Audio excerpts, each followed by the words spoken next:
But there's a gentleman in studio that this is not a normal word for me to come out of my mouth. I consider a distinguished guest. Just met him, and I'm already extremely impressed. As a matter of fact, I can look him in the eye, and you've got my vote. Thank you, sir. Appreciate it. And I mean that. That doesn't come easy. That doesn't come easy for me, because been burned so many times at the ballot box. Been burned so many times, people getting into office. But this man I have sitting here on my left, I truly believe will be somebody that's going to step into office and do exactly what he's going to tell you. I've just measured him that way. His name is Raul Reyes, and he's Republican. He's going to run for Congress. He has a fantastic history behind him. He is a retired lieutenant colonel from the United States Air Force.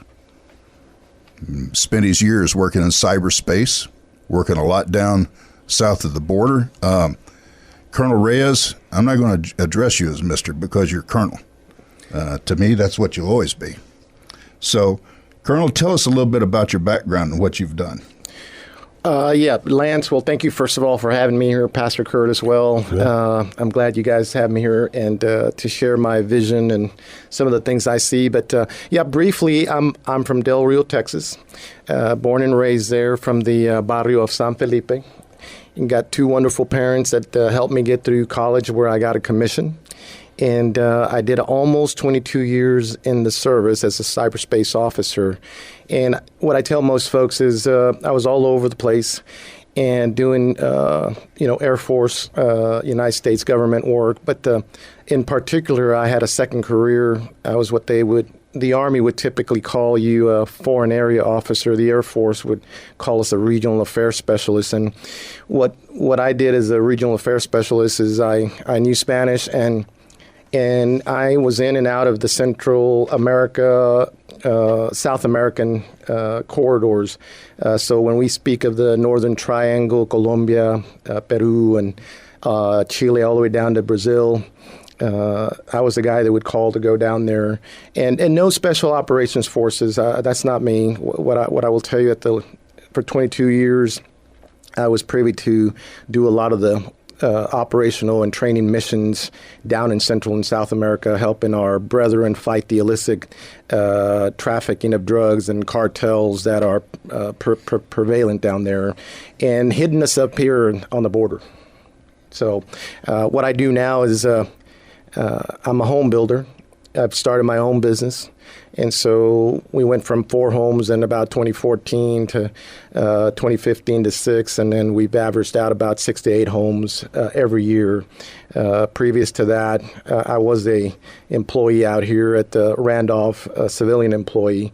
I've since given up that position to run for Congress. It's a violation of the Hatch Act to hold a federal government job and run for politics. So we squared that away, and here we are. We're running Congressional District 23 to be the next Republican in Congress.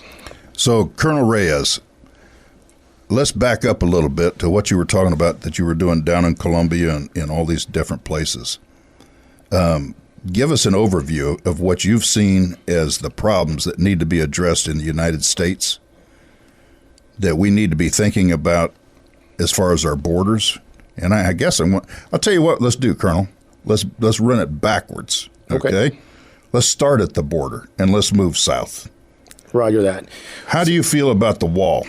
Yeah, so I'm 100% for the wall. I jumped into this race because the incumbent, one, refused to admit that we had a crisis. As early as January of this year, he was still calling it a myth. And I won't bash the incumbent other than to say that if you knew and saw, have seen what I've seen in Central and South America, you'd build that wall 10 times higher and yesterday. And that's what I've been telling folks. And here's the critical part. if my F-16 pilot says I need an F-16 to do my job, I need an F-16 airplane, I should provide it to him. So if Customs and Border Patrol, they've been asking for funds to build a wall, why would we not give it to them? And this goes back to both Republican and Democrats. Congress needs to give the tools that Customs and Border Patrol needs. So I'm 100% for the wall. I support Donald Trump and his America First agenda, 100%. And of all the candidates, I'm asking folks to vet us. I was here when it wasn't cool to run against the incumbent. I can hear my government teacher telling me, Raul, whatever you do, don't run against the incumbents in Texas because you'll lose. Well, God is awesome, and he moved that mountain. And we jumped in when nobody else believed. And so we were the most bona fide candidate. I think what I know is the constituents of District 23 have surrounded with a lot of love and support the Raul Reyes for Congress campaign. And now Mr. Hurd has decided to exit stage left. And so at the border, we need a wall. If you go further south into Mexico and Central and South America, we don't need to send more money down there. If you go to an example, and you can debate back and forth, Plan Colombia was an operations mission agreement taken by the U.S. government and the Colombian government. We did not invade Colombia. We did not overstep our sovereignty. Everything was squared away. There was no more than 300 or 400 people at any given time in that country. And we were able to chase down, I'll give you a visual here for the audience, but if anybody's seen the movie Tom Cruise's American Made, where he's flying out of Colombia, Central and South America on 2 propeller airplanes dropping drugs into Louisiana. Yeah. That's what we were countering, and the Colombians did it, all the operations, but we were there watching and helping, and I was involved in all of those things. And I won't get any deeper so it doesn't get all too many details here, but we can do the same types of agreements. There's only one candidate that knows how to do that, and that's Raul Reyes. Anybody else is just pretending like they're going to go to the border and build a wall, but you need to have the right agreements with the partner nations, Central and South America, about how we chase now the cartels, because they're running the border, you see, and we need to stop that. Okay, hold on a minute. Back it up. Okay. And say that again. Yeah, cartels are on the border, and they're the ones that are running things. We need to help Customs and Border Patrol get the wall so they can make more efficient use of their manpower, and county sheriffs. We have a county, second largest county on our district, Medina County. Randy Brown has endorsed us. 100%. And why? Because he knows we're pro-law enforcement, we're pro-wall, pro-Trump, and get this border secured. I hired President Trump. You voted for him. Well, I said, no, man, I hired him. Yeah, I did, Colonel. I voted for him. I sat down and I reviewed his resume, and I said, yes, this is the guy. I'm so glad to hear that you're fully supportive of him. I have said for years that the drug problem can be stopped if we want to stop it, and the reason it isn't being stopped is because fingers are in the pie. And our government is a government that has never been stopped from handling whatever we've chosen to step out and do. So that's a bold statement I made there with you sitting on the hot plate. And I'm not going to ask you to address that or answer that, but I already know what the answer is to it because you've pretty much alluded to it. So you were, as a colonel in the United States Air Force, you were in. What was your position with cyberspace? So I was a cyberspace officer. My last job was right here in San Antonio, and without too many details, but we have a large cyber defense posture here. Right. And I was running operations on countering, cyber defense, and so I was the number 2 guy at my unit, ensuring that all Air Force networks were defended. 100%. And shortly after that, I retired. But for 22 years, at first, you see everybody, we built computers and then we networked them together, and then we realized people were hacking them for information, you see. Right. And then we were known as communications officers, and about the 10-year mark, we became cyberspace officers, and we learned to do, tactics and techniques in the wires that defended the networks. And all this is open source, but I was the guy that did all the cyber defense for the Air Force network at the high tenure of my career. So I know the answer to this, but how do you feel about the Constitution of our United States? So I love the document. I always tell folks the Bible being number one, the Constitution is, almost a perfect document of giving us our freedoms. I'm a constitutionalist at heart, and I'm going to uphold the Constitution. I've defended it for 22 years. We both took that oath, right? Right. And, it's and you don't ever give it up. No, you don't. And it's funny. People go to D.C. and somehow they forget that they took an oath. So my father, when I left home, said, look, your word is your bond. And what he said was, you're going to come home with your integrity. And now he was talking to me in Spanish, but his point was, you left with your name, you're going to come home with your name. And that's a big deal for us. So, Pastor, do you have a question for Colonel Reyes? Well, for those that are just tuning in, we have Lieutenant Colonel Raul Reyes, who is running for the Republican office as candidate for District 23, and it is a great pleasure to have you here. I don't know how much time you've spent in Washington. I'm sure you've been there a lot. But, Will Hurd is who's giving up that seat, and grateful to meet you and be able to know that you're running for that seat. I've known Will for a long time, and it seems like when he got there, he was pretty rock solid. Mm-hmm. And then maybe the last year and a half, it just seems like the wheels came off. And so, you were talking about your word is your bond, right? And I believe that. And what your dad said, he's a very wise man. You're coming home with your name. That's right. What is it that happens? These people, they go to Washington, they start out with the greatest of intentions, right? And all of a sudden, everything just starts to fall apart towards the end. I've often wondered, because I think Will is a pretty good guy. I like him. I know he went with the greatest of intentions. I know he went to do all of the right things. Mm-hmm. But then some of the decisions that were made here in like I said, the last year and a half, maybe 2 years, yeah. I looked at it and I thought, well, he must know something that I don't know. Or the general, or Americans don't know, for him to be making those kind of decisions. What is it about these guys when they go to Congress?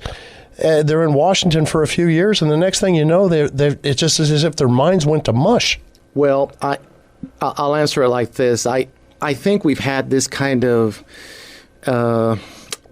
ongoings between Democrats and Republicans, and not all Republicans, just a key piece of Republicans that I'm going to call the establishment for a second here, and we've got to thank a guy like Donald Trump. What I always say is Donald Trump has spotlighted a few things. One is the fake media, right?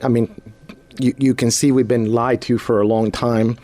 And of course, the other one is Democrats for who they really are. They're socialists, and they want to take your guns because that's it. It's out. They want to take your guns.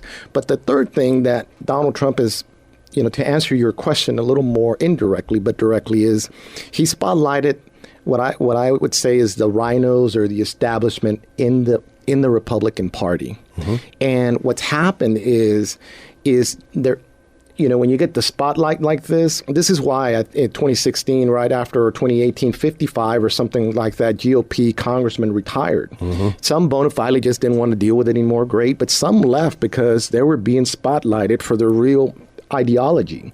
And the days of working against your own principles and values, those are over. And so I don't know specifically what happened to Will, but in 2016, Paul Ryan. When I said that about Will, I was just using him as an example. No, so everybody. It seems like everyone that goes there in one way or another, something happens. Well, we need to get a lot. So Ronald Reagan, after he left, gave the presidency to George Bush, and it just seemed, and I don't mean any disrespect to the Bushes, but we started to get into this establishment piece where we couldn't get anything done. Well, we've got Donald Trump. I have no doubt he's going to win in 2020. We'll get another 4 more years. Who we hand the baton off to is critical, but it's also critical that we get folks like myself, principled constitutionalists that want to do things the way we're supposed to do this. Get back to the passing laws and bills the right way. The reason we have a lot of executive orders is because we can't get Congress to do anything. And so you're right. I mean, I don't know what happens to these folks, but integrity is at the key of what I'm going to do. And if folks one day decide to vote me out because I voted my integrity, that's just the way it's going to be. And so if you were going to write a bill on term limits for Congress, yep, what would be in your head a number? Would it be 4, 8? Would it be 6 or 12? Because I know it's a 6-year term, right? Yeah, Senate's 6 years and 2 years for Congress. That's yeah, right. For Congress, for the representatives, I'd say anywhere 8 to 10. Tops at 10, and then of course for senators 12. 2 terms so they can get things done and move on. But I am for term limits. I don't think everybody needs to be out there that long like Maxine Waters or Nancy Pelosi. I mean, that's just ridiculous. Hey, I don't think our founding fathers ever thought that people would be in Congress as long as they are as they have been today. Yeah, and it's insane. What happens? They're so entrenched, and people have stopped realizing that you can actually vote these folks out, and we need to. We absolutely need to get those folks out of here. Right. Well, we're grateful that you're here, folks. If you just tuned in, we've got Raul Reyes with us. He's a Republican candidate running for District 23, which was Will Hurd's seat, who's given up that seat. And we're grateful that you're here today because I know between Lance and I, we've got some pretty rapid-fire questions for you. Lance, you ready to go? Yeah, I want to ask you, Colonel Reyes, what do you see as threats against our First Amendment? I sit back as ex-military. I love my nation. I love my nation with all my heart. I understand where all my freedoms come from. They come first from God, as it was intended. But what do you see as threats against our First Amendment? Well, and do you see any? I do. A lot of conservatives are afraid to say anything now these days. You just have to look at the IRS. Back in the day with the Tea Party, they were coming on strong because they had a problem with the Obama administration. At the IRS level, they got put down. I mean, that's a fact. And a lot of folks decry, some of this, some of the hate speech is horrible, but it's protected by the First Amendment. Now there's a difference. People are going to say, you can't scream fire in a cinema theater place, but political correctness, I think sometimes gets beyond, being able to say, what's on your mind. And what happens is, especially as Christians now these days, for a while there, you couldn't say Merry Christmas, you see, and you couldn't say some of the things. I mean, you could, but nobody would really get in there and say it like they. Sure. Because why? Because we've been politically corrected down to a certain level. But yeah, there's a myriad of things, but the First Amendment ought to be protected, all the way. So. Well, how do you feel about the Second Amendment? So no red flags for me whatsoever. No more infringements. I think what happens, Democrats or the far left is smart in hitting us in the emotional, because if they hit us in the intellect, none of what they're saying makes sense. It really doesn't. Right. Why would you hamstring with more laws law-abiding citizens? And you just have to look at places like Chicago and realize, okay, some really tight gun laws down there, and I think they're at the capital murder rate here in the States. So yeah, Baltimore's running right behind them. Right, Baltimore. And so none of that is working. And so, again, I tell folks, look, don't let them hit your emotional. If you think about it from an intellectual perspective, we need to start looking at other things like drugs, mental health. How about fatherless homes, where dad isn't around? And because this is what's happening, young men. Well, that's the destruction of America. That's right. Paul told Timothy in the last days, he said that perilous times would come, men would become lovers of themselves. And this is true for men and women, where they have left their homes. They've left the kids behind. Mm-hmm. And equally, it is more men, yes, but women are doing it too. And they're saying, this is my time. And in the process, the whole point of what evil loves to do, evil has no problems with you going to a church. Satan doesn't bother. In fact, with the churches, the way the churches are today, for the most part, he's happy to send you because they're not being given biblical truth. Right. But in the family, when you see the destruction of a family being torn apart, if you can destroy a neighbor, mm-hmm. a neighbor's house, you can destroy the neighborhood. If you can destroy the neighborhood, you can destroy the city. And if you can destroy the city, you can destroy the state, the nation, and then spreading across the world. Right. That's exactly what's happened. And you're right. It's a huge, huge problem that we should be talking a whole lot more at in front of the church. You agree? I agree 100%. The other. Colonel Reyes, I hate to cut you off there. We're down to 1 minute. This is a critical break. Okay. You aren't going away, are you? No, I'll hang out here with you guys. Love it. Cool. That's what I want to hear. We have to take a hard break here at the bottom of this hour, folks, for the news, and we're going to be right back. This is the God Family Country Radio Show. Colonel Reyes has told us he can spend more time with us. I think that's going to be a good thing and very important. Don't go away. Please tune back in, because this is going to be your next congressman sitting right here. Okay? God bless you. Don't go away.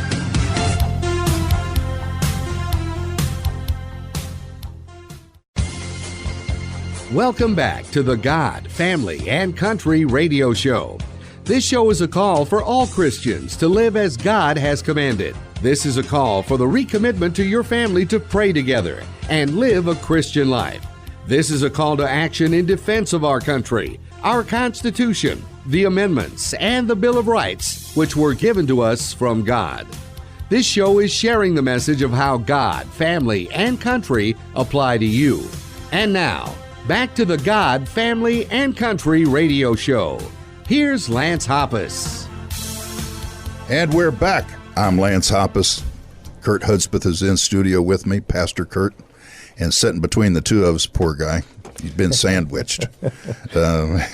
Is retired Lieutenant Colonel Raul Reyes, retired from the United States Air Force, worked in cyberspace, and I've stomped around over in your part of the country over there in Del Rio quite a bit. Oh, is that right? Yeah, I'm a financial advisor and have my own practice, had it for 28 years, worked with school districts for years. Oh, okay. And boy, I camped out in Del Rio over there. For a while, my office called me the River Rat. Because I was establishing the school districts all up and down the Rio Grande, clear down into Laredo. And you're from the barrio over there. San Felipe, yep. Now, I live in Castroville, Texas now, but born and raised on the border in Del Rio. Beautiful San Felipe Springs down there. I got to tell you, I have been to some functions down there, the little plaza that they have down there. I have been in the evenings. Oh, my gosh almighty. You talk about beautiful. It's a great community. I took my wife over there one time, and we spent 2 days, believe it or not, in Del Rio. Visited the wineries and... Oh, yeah, absolutely. Home of Laughlin Air Force Base. Another great military Air Force base. I had a cousin. He was in charge of civil service over there for a while. He ran that whole base over there from the civil service end. He was civil engineer. Yeah, that's a neat community. That's why I got into the Air Force real quickly. I'll tell you, those airplanes fly right over my house when I'm growing up. Yeah. And I wanted to be an Air Force pilot. And I never became an Air Force pilot, but I always just wanted to serve. And so that's why I'm an Air Force Blue guy. So there you go. Love it. There you go. Okay. let's get into this. So you are running for Congress, and that's what district? District 23. District 23. You hear that, folks? 29 counties. 29 counties. Running against Will Hurd. No, Will backed out. He's backed out? He's retiring. Okay, good. And that's because of us, by the way. That's good. Yes. That's good. We need new blood in there. Now, folks, I want you to listen to the rest of this half hour that we're getting ready to get into, because you're going to hear some things that are really critical to you when you start making your minds up about whether or not you'd like to vote for this gentleman. If you've heard the first half hour, that was good. But, I want to ask you, Colonel Reyes, where do you stand on the topic of abortion? Yeah, I'm 100% pro-life. And of all the candidates, part of why I got in was, on the border we have a lot of children that are in danger, but in the womb, we're murdering babies, and that's all there is to it. And we were, I don't know, years ago in 1973 when the Supreme Court of the United States ruled that it was legal to have an abortion, they took the right away from all the states. And since we're in Texas, they took Texans' right away to vote on the issue. Do you know why in Great Britain they don't fight over abortion, or in Europe? Because they got to vote for it. They voted on the issue, and they're in favor. So I'm calling for overturning Roe versus Wade, because that needs to be back to the states to be decided at a local. Those are critical issues that should have never been up at the federal level. And this is why we're at each other's throats about who's pro-life, who's not. I'm 100% pro-life, and we need to be saving the babies. I agree 100%. Pastor Kurt, you and I have been working on our podcast that we do, the Word in High Resolution. You and I have been railing against abortion on the podcast. We've been railing against abortion ever since you've come on the radio show with me. You and I are adamantly against abortion. And so that's good to hear that you take that position, Colonel Reyes. I do. And, there's some nonprofit and not non-government organizations doing good things to help women who find themselves in that situation where they feel like they've got to abort a baby. Well, there's alternatives. Absolutely. There's a great organization right here in San Antonio called Any Woman Can. I don't know if you're familiar with them, but they are a great organization. I am, and we've been working with a few folks on our policy on what we would do to help out at the federal level. Again, we're not looking for more regulations or more government.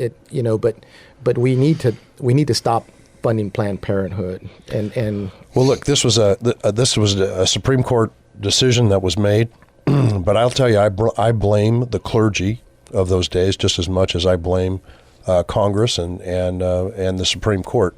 There's this idea that the clergy should not be talking about things that are political. But when it comes to these types of issues, I'm telling you that those folks are dead wrong. We should be talking about this. We should be teaching from a standpoint of understanding what our Bible says. God says he never changes. He's the same yesterday, today. He's the same in the future. If killing and murdering was against the law to him then, I promise you it's against the law today. Yeah. We're roughly at around 64 million babies since Roe v. Wade that's been killed in our United States. How many treasures have we lost? Mm-hmm. How many people that could have come, generational people that would have come through that 64 million that could have done amazing things. Yep. So I blame the clergy as much as this. We should be talking about these things. We should be making sure that our congregations that are paying attention are voting their Bible. Well, and this is why it's important. We're making the rounds with, like you guys here and the pastors.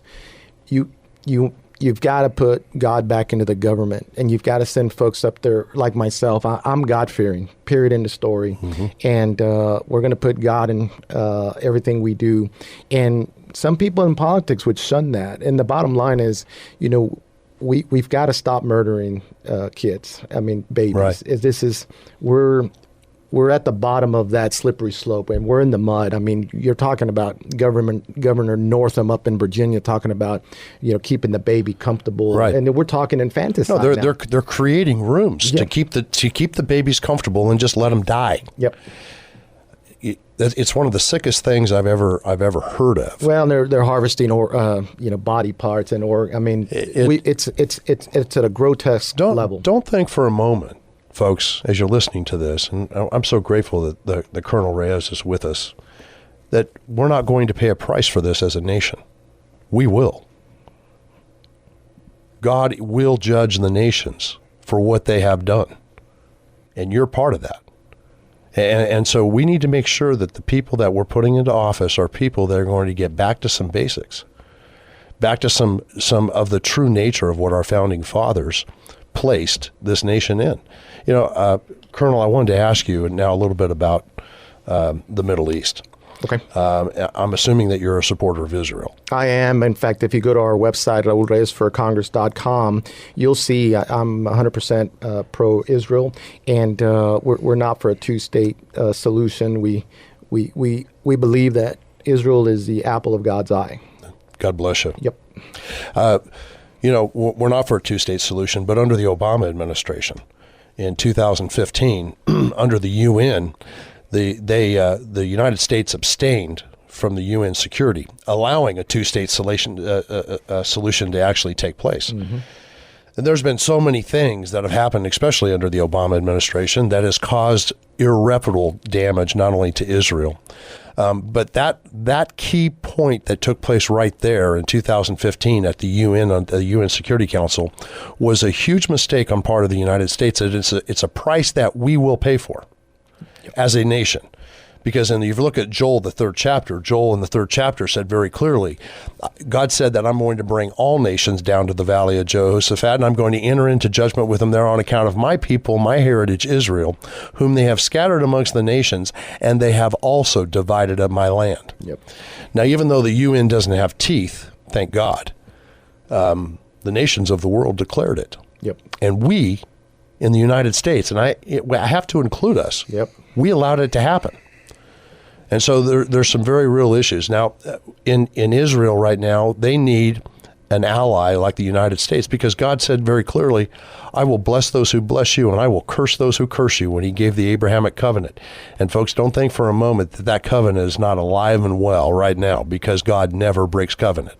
If he breaks covenant with the Jewish people, I promise you he'll break covenant with you. But he never does break covenant. So the reason why Israel is so important to the United States, and the reason why our founding fathers knew that the rebirth of Israel was going to happen. They were strong believers and knew that as you said, as the Bible says, that they were in fact the apple of God's eyes. Well, and there's a covenant. There's a covenant between God and Israel that land is their land. That's right. And as Christians, when we read our Bible, that's what it says there. And it says, if you support my people, the Jewish people, I will support, and we have to love those sure. folks. And you're right, United States is, and of course Israel for us as well, the greatest ally in the Middle East. And why would we not support that? But the UN is very anti-Semitic in a lot of the things it does and it says. And, you just have to look at some of the things that come out of there. And a lot of it is meant to shut down the Jewish people. Sure. And you're right, during the Obama administration, I think this is why I know for a fact a lot of folks just rebelled against the Obama administration, and they continuously lost seats in Congress, hoping that the right Congress folks would go to D.C. and counter that. And, of course, here we find ourselves in some places still in the same spot. I never thought it was possible in the United States Congress that we would have a portion of members that would be anti-Semitic, mm-hmm. but they are. And that number is growing throughout the Democratic Party. It is, and so we've got to stay vigilant. And so this is why we're out working hard. Look, the days of staying on the sidelines are over. If we're going to fight those things, we're going to have to send folks up there that believe that this is a Judeo-Christian founded nation. Government nation, yes, and that we need to defend it. Absolutely. We need to defend it. God bless you for that. Okay, I want to ask you one quick question about, in the last couple of weeks here, we had the attacks on the Saudi Arabian oil fields. Mm-hmm. And, of course, this is something that you would probably know a little bit about because of the drones that they use and how they're using these drones now in clusters and how they're able to communicate with each other, and they're able to drop these weapons that can obviously do some pretty serious damage. Right. We now know that it was Iran that did this. What do you think the appropriate response should be to Iran after what they've done? Because this is certainly not it. They plan on doing more. They do. With Iran, everything. We have to be well-tempered in our response. You can't just react. And I think what Donald Trump is doing is right on the money on some things that we. Because see, there's a whole piece of our government that's very neocon, and for those, neocon is just a definition for just warmongers, right. And they use these things again to rush into wars, and listen, folks, I wore the uniform. I'm ready to throw down with whoever we need to, but leadership requires well-tempered leadership and a correct response. With Iran, we're going to get to a point where, sanctions are not enough. And of course, now the Saudi government has the ability to self-defend. And, we've... Well, do you know that Israel actually supports, this is relatively new within the last year, yep. Maybe year and a half. But the Saudis and Israel have been doing sorties together. Yeah, and most folks are not aware that there is a coalition, and maybe that's just too much of a word, but there is some working togethers that happen, and a lot of it is because the Saudis are also afraid of their Middle Eastern Sure, well, they're Sunnis. That's right, and because they're under a threat too, and so look, there's a place here where we can all work together, but at the forefront, and this is the beauty of it, and I think it goes back to our God, and Israel is at the forefront of a lot of the positive things that are happening out there, and we've got to come to their support. I know they've had elections here, and they were still teeter-tottering about who's going to win here, but definitely an American alliance with Israel is key, and Saudi reacting or responding to Iran is to be seen. Well, just as I believe every United States president, and for that matter, I think every congressperson is truly elected by God to go and do ultimately and to take our nation exactly where it's going to go. Well, and let me add this to this, because that's a perfect, Saul or St. Paul of, that wrote the New Testament piece here was Saul of Tarsus, who persecuted the Jews.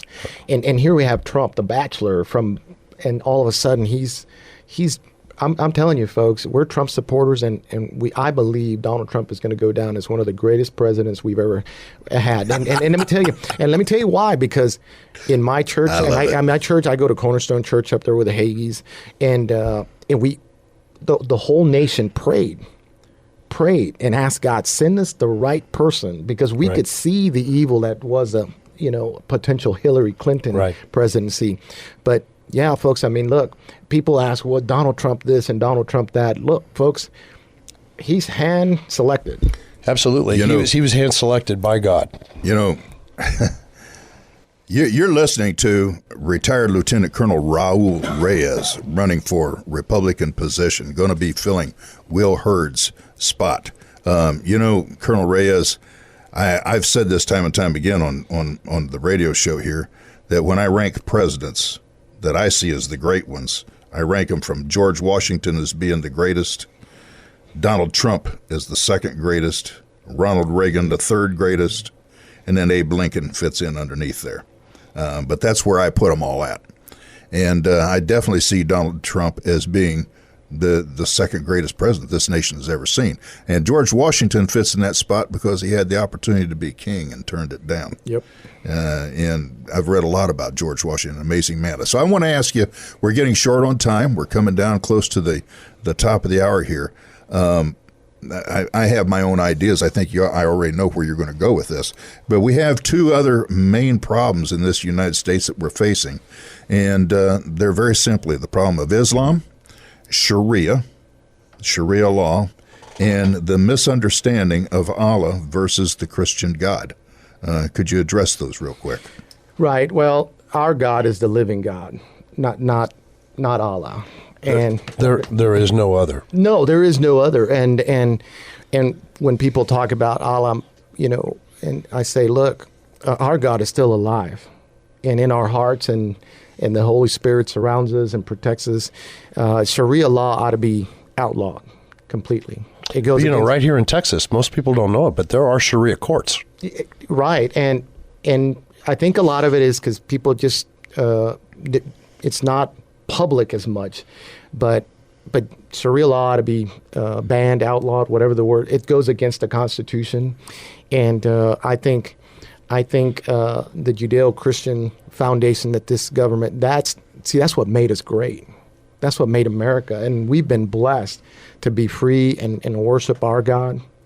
And that's a beautiful thing. You can't do that anywhere. I tell folks every time I go, like I came back in my last assignment at Randolph, I was up at Scotland for a training meeting, came back, and every time I come back, landing, doesn't matter how bad the airport is, it's a beautiful thing. I mean, you thank God that we live in this country. That's a fact. I mean, and you do. You want to get out and kiss it every single time. Yeah. Oh, yeah. Absolutely. Yep. Absolutely. So. Yep. So the situation the United States is facing with Islam from border to border and inside of our government, what are your thoughts on all that?